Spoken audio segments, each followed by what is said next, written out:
Hello dear friends, channel green ভিউয়ে আপনাদেরকে স্বাগতম। আজ আমি আমার ছাদ বাগানের থাই সিডলেস লেবু গাছের একটা ভিডিও নিয়ে হাজির হয়েছি। লেবুগুলো দেখুন অনেক বড় হয় এবং এর টেস্ট আমাদের দেশি কাগজি লেবুর মতো কাছাকাছি বলা যায়। লেবুগুলো কিন্তু একটা বৈশিষ্ট্য হচ্ছে সারা বছরই হয় এবং দেখুন অনেক বড় হয়।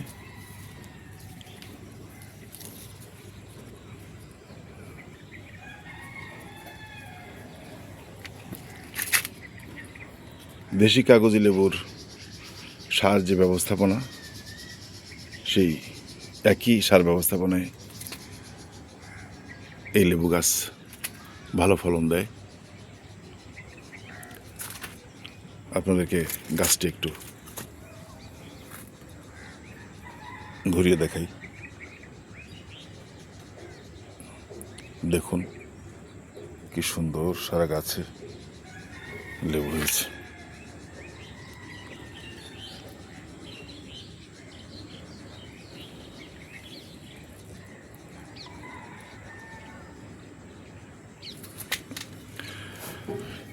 বছরে আমি দুবার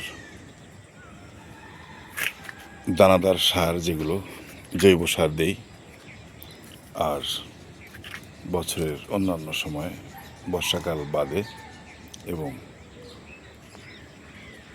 শীতকালেও কিছু কিছু সার আমি দিই। বর্ষাকালে কোনো সার গাছে দেওয়া হয় না।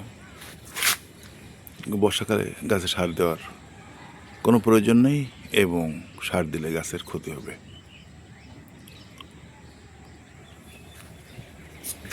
আমি তরল সার হিসেবে ব্যবহার করি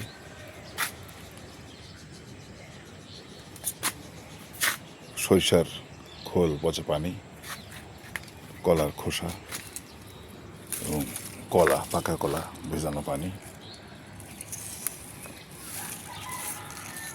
গাছে এত কাটা, এত ঘন হয়েছে যে ভেতরে হাত দেওয়াই মুশকিল। হাত দিলেই কাটার খোঁচা লাগে এবং কাঁটাগুলো বেশ শক্ত এবং বড় বড়, সুচালো। তবুও আমি আমার সাধ্যমতো চেষ্টা করছি আপনাদেরকে ফলগুলো দেখানোর জন্য।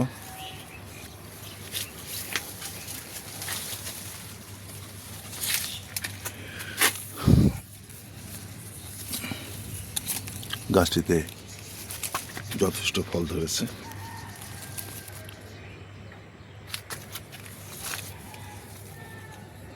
ছোট ছোট কিছু আছে, ছোট ছোট কিছু লেবু, এগুলো বড় হবে। এবং জলপাইয়ের পাশে, এই যে জলপাই গাছ, জলপাই গাছের পাশে লেবু গাছটি, এরা মিলেমিশে আছে সেই কবিতার মতো। আম গাছ, জাম গাছ, বাঁশ ঝাড় যেন মিলেমিশে আছে ওরা আত্মীয় হেন। গাছগুলো পরস্পর এরা মিলেমিশে আছে, এদের কোনো সমস্যা হয় না। কিন্তু পৃথিবীর সৃষ্টির সেরা জীব হয়ে আমরা মানুষ কিন্তু এক জায়গায় থাকতে পারছি না। গাছের কাছে আমরা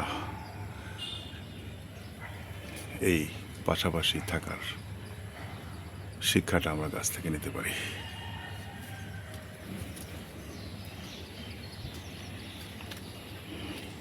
ভিডিও দেখে আপনাদের কেমন লাগবে জানাবেন।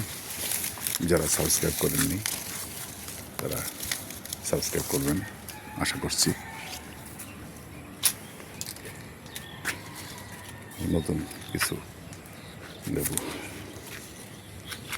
একটা লেবু ওই দেখা যাচ্ছে পেকে পড়ে আছে।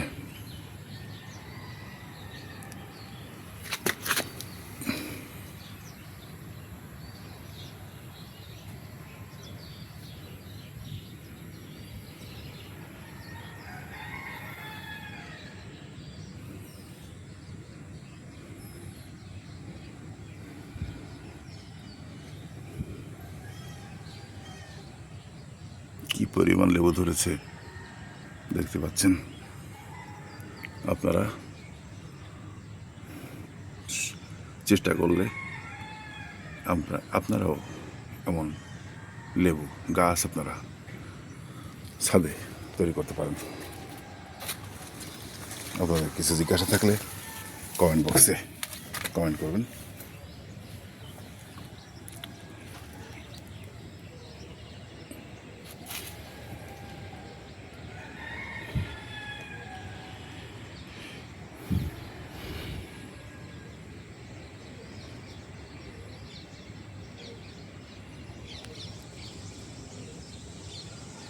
আজকের মতো এখানেই শেষ করছি।